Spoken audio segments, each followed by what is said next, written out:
let's bring in David Kohlmeier. He's an attorney and former police officer in Henderson, Nevada. David, thank you so much for giving us some of your time.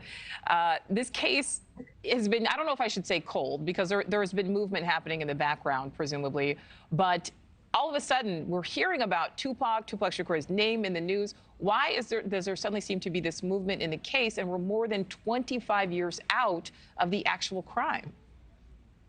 You know, I think for the fact that it's an open case, I was a police officer in the city of Henderson where the search warrant took place. That's where Mr. Davis currently lives. And I think that there's always been a little bit of conspiracy theories where people are coming up with different stories. Over a year ago, we did actually the Problem Solver podcast. We did actually reward money where basically if there was any tips that would lead to the arrest and conviction from Tupac Shakur's death. So I think actually that stirred up a bunch because we did get a bunch of different tips that were coming in general. And then I think it just stirred up some more interest. And every year the anniversary comes around, people think about it, and the case has always been open.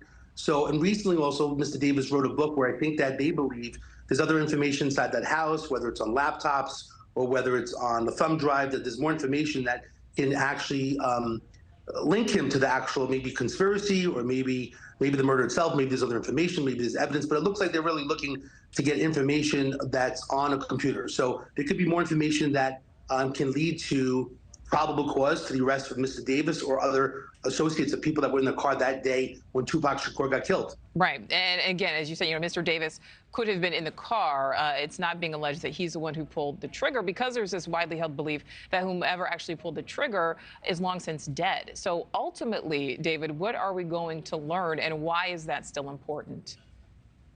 Well, the case is still open. Like most murder cases, they remain open until they basically have enough information to close it. So if technically the suspect was killed or died, passed away, they could close out the case saying that that person was involved and would close out the case. But it's always been open because there's always that they didn't know who the shooter was. So again, if there was 4 people in the car or 2 people, 1, there's always conspiracy to commit murder, which the statute of limitations is still open. It's not closed. So basically, they could actually try to get probable cause for conspiracy to commit murder for Mr. Davis. Not saying that he's involved in it or not, but that's what it looks like they're trying to basically do. And I think because the book kind of stirred up information where he said that he was inside the vehicle as well at the time that the shooting occurred. So I think the book kind of stirred up a little bit of interest. Maybe some tips came in as well. They were always actively working on things behind the scenes over the years, but I think the book and maybe some tip information kind of led to stirring up the search warrant.